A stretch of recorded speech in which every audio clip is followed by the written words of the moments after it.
It's been a while since I've done a food forest update. This video is brought to you by foodforestnursery.com.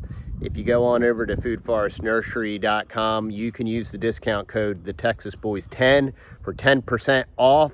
And also, before the end of the year, I believe they are doing a $1,000 giveaway. So go on over to the foodforestnursery.com and check them out.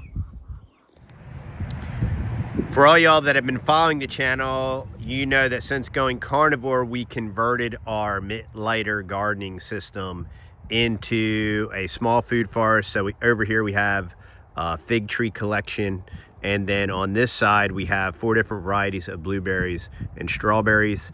And we were performing 2 experiments out here. One was using comfrey as a ground cover, intensively planting it in between the trees, and I'll kind of show you how it's going. I think it's going very well. And secondarily, for the last 4 years, I've been trying to grow moringa in our zone, and each year something happens. But this year, since I put it in here in these raised beds that we have, I think I finally did it. This is the first year it's went to pods, so I've been able to collect seeds off of here to seed for next year. And this tree is about 20 feet tall. So from what I understand, you need a minimum diameter of 1.5 inches. And we have a really large caliper here of like 3 or 4 inches, so I'll be able to coppice that down. It should survive our zone. It should survive this winter and come back. And so that's a pretty cool experiment that I'm pumped about, because I've planted moringa 3 or 4 or 5 times unsuccessfully. So let's go over here. The fig trees are still somehow holding fruit. But you know, once it starts to get cold, they just don't ripen properly. They don't taste good. So it's kind of for whatever. I mean, it's over, Johnny. But here you can see, finally all the crazy Texas weeds have died back, and now just this is what's left is the moringa. Comfrey. And I'll probably propagate a lot of this and spread it back out, but it is performing very, very well, and it's stifling out these Texas weeds and all this crawling grass and all this creeper and everything else we have.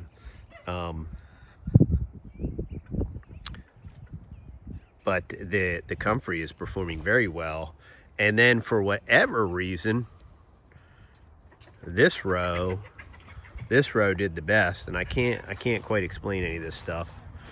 I do know that this is the lowest part of the garden, so the majority of the water would stand here.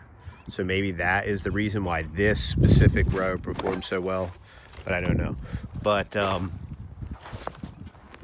and then lastly, I just added, these are from foodforestnursery.com. I just added an LSU Gold, which I've had before, but I don't think it was LSU Gold. So I wanted LSU Gold. So these are the size of the trees. They come with a real nice root ball, and planted them here, mulched them, and I think that one's phenomenal.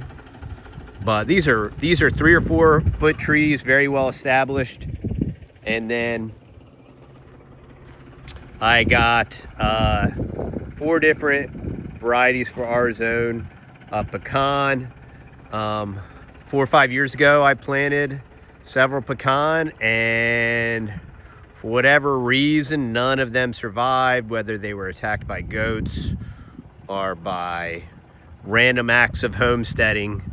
That happens a lot around here. So we're going to be putting in